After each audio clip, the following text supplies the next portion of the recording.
புது வீடு, புது காரு, புது பங்களா, அந்த மாதிரி அது கூட இன்னொரு லைன் கூட வேணுனாலும் சேர்த்துக்கலாம். புது பாய் ஃப்ரெண்டு, புது கேர்ள் ஃப்ரெண்டு எல்லாமே யாருக்கு வருகிறது அப்படின்னா ரிஷபராசிக்குத்தான் வருகிறது. அதாவது கும்பிட போனோம், அந்த தெய்வமே குறுக்க வந்தா எப்படி இருக்குமோ அதை போன்ற ஒரு அமைப்பை ரிஷபராசிக்காரர்கள் பங்குனி மாதம் பெறப்போகிறார்கள்.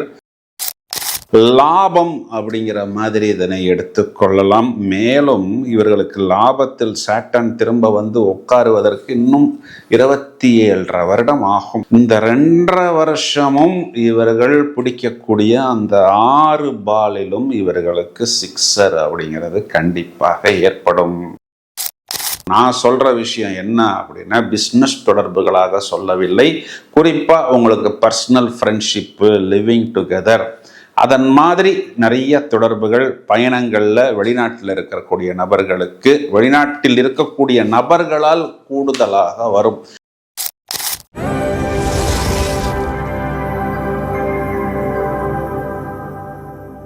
பளிச்சென்று பங்குனி மாத பலன்களை இப்பொழுது ரிஷபராசிக்கு பார்ப்போம்.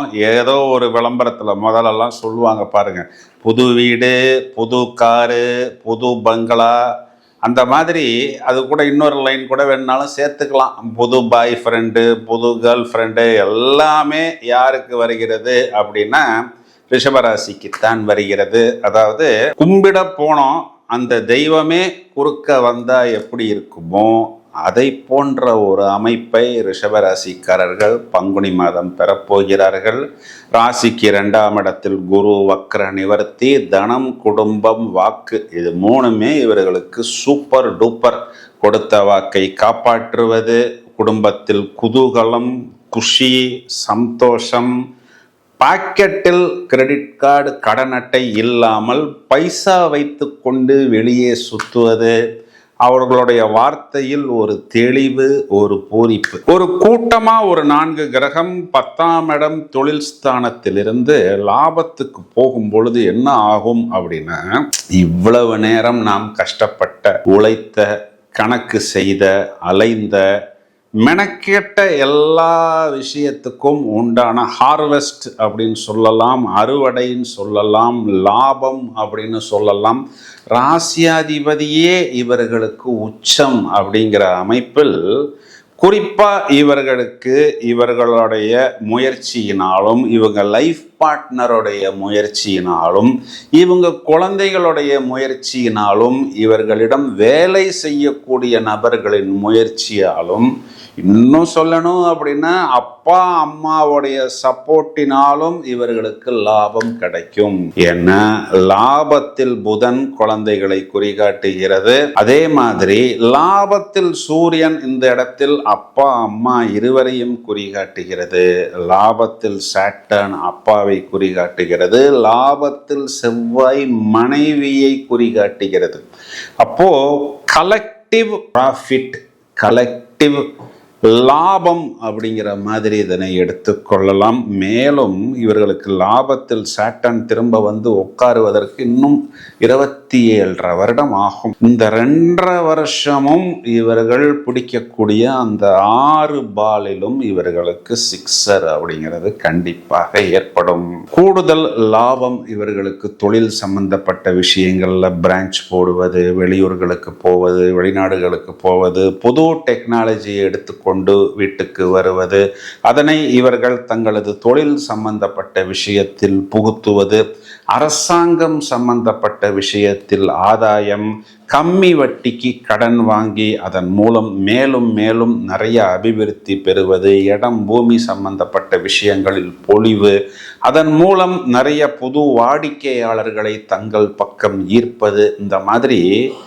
எல்லா பாலிலும் ரிஷபராசிக்காரர்கள் ரொம்ப நாளைக்கு அப்புறம் ஒரு 6 அடிப்பார்கள். இது நாள் வரை ஏதோ ஒரு விஷயத்தை இழந்தது போல், கைவிட்டது போல் இருந்த ரிஷபராசிக்காரர்களை கையில் பிடிக்க முடியாத அளவுக்கு கோச்சாரத்தில் முதல் தரமான ராஜயோகங்களை எல்லா கிரகங்களுமே கொடுப்பதற்கு தயாராக இருக்கிறது. 4ஆம் இடத்துல இருக்கக்கூடிய கேதுவை பார்த்தால், 4ஆம் இடம்ங்கிறது வீடு வாகனம் சம்பந்தப்பட்ட விஷயங்களில் வழக்கமாக நன்றாக செலவு செய்யக்கூடிய அந்த செலவுகளை கூட கேது பகவான் சுருக்குவதற்கு தயாராக இருக்கிறார்.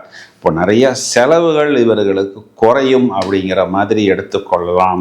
இதை தவிர எல்லா கிரகமுமே லாபத்தில் வந்து விடுகிறது.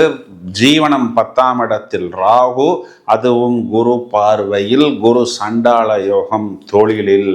இதுக்கு பெயர் தொழிலில் ஜாக்பாட் அப்படிங்கிற மாதிரி எடுத்துக்கொள்ளலாம். ரொம்ப தேடி தேடி பார்த்தோம் அப்படின்னா குறிப்பா மார்ச் மாதம் 28 தேதிக்கு பிறகு ராசியாதிபதியே 12ஆம் வீட்டில் வந்து சொந்த வீட்டை பார்க்க போகிறார். 12ஆம் வீடு அப்படிங்கிறது அயன சயன போஜன ஸ்தானம். அப்போ உங்களுடைய லக்ஸுரிக்கு, உங்களுடைய கம்ஃபர்ட்டுக்கு நீங்கள் மேலும் மேலும் செலவு செய்வது.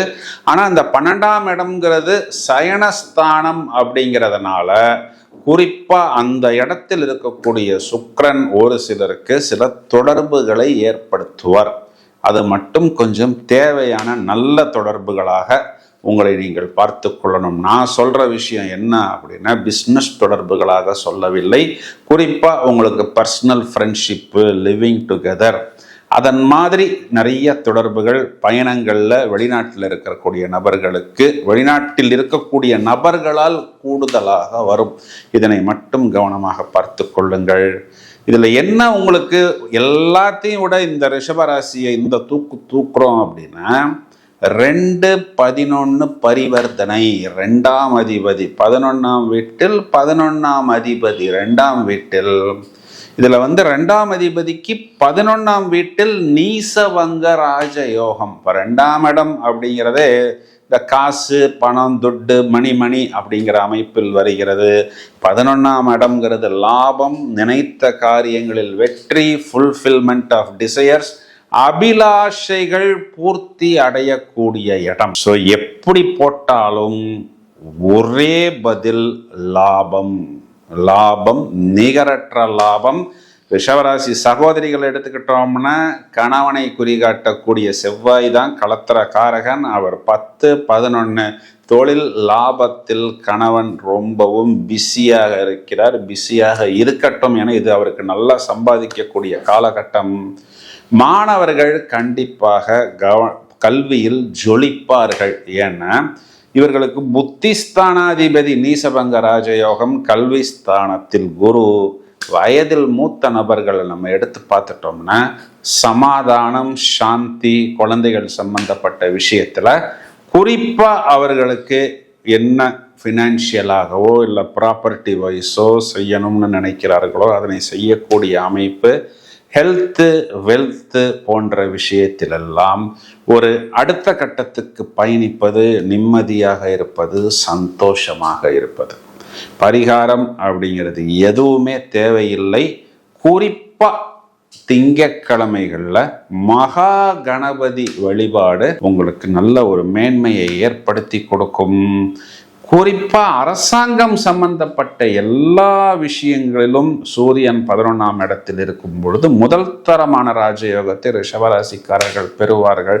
ஒரு இடம் வாடகைக்கு விடுவது, கட்டின இடம் பாதியில் நிற்பது, அதற்கு ஒரு நல்ல டெனன்ட் வருவது, இந்த மாதிரி கிடைக்கக்கூடிய சந்தர்ப்பங்களை முழுவதுமாக உபயோகித்துக் கொள்ளுங்கள். இப்போ இவ்வளவு நேரம் நாம் எடுத்த இந்த பங்குனி மாத பலன்களின் அடிப்படையை நாம் எடுத்து பார்த்தால் மார்ச் மாதம் 28ஆம் தேதி இவர்களுக்கு சுக்கிரன் என்ற கிரகம் மேஷ ராசியில் சஞ்சாரம் செய்ய போகிறார். ஏப்ரல் மாதம் 2ஆம் தேதி குறிப்பாக செவ்வாய் என்ற கிரகம் மீனராசி மண்டலத்தில் சஞ்சாரம் செய்ய போகிறார். பங்குனி மாதம் முழுவதுமே சூரியன் மீனராசி மண்டலத்தில் சஞ்சாரம் செய்ய இருக்கிறார். இந்த ஏப்ரல் மாதம் 7ஆம் தேதி, அதாவது கிட்டத்தட்ட பங்குனி மாதத்தின் கடைசியில் புதன் என்ற கிரகமும் மீனராசி மண்டலத்தில், அதாவது மீனராசி மண்டலத்தில் 4 கிரகங்களின் கூட்டணி என்பது காணப்படுகிறது. இப்பொழுது நாம் இவ்வளவு நேரமும் பார்த்த இந்த பலன்களானது இந்த கோச்சார பலன்களை அடிப்படையாக மையமாக வைத்து எடுக்கப்பட்ட பலன்கள். இதற்கு மேல் உங்களுடைய ஜாதக பலன்களை நாம் துல்லியப்படுத்தணும் அப்படின்னா ஜனனகால ஜாதகத்தை தான் நாம் எடுத்து பார்க்கணும். பிறகு இந்த செவ்வாய் சனி சேர்க்கை, 4 கிரகங்களின் கூட்டணி, மீனராசி மண்டலத்தில், தமிழ் வருட பரப்பு, இதற்கெல்லாம் தனித்தனியாக நாங்கள் வீடியோக்கள் தயாரிப்பதற்குள்ளோம். இந்த பதிவை உங்களது நண்பர்களுக்கு ஷேர் செய்யுங்கள். தொடர்ந்து இணைப்பில் இருங்கள். மேலும் நிறைய காணொளிகள் தயாராகி கொண்டிருக்கிறது. Thank you friends.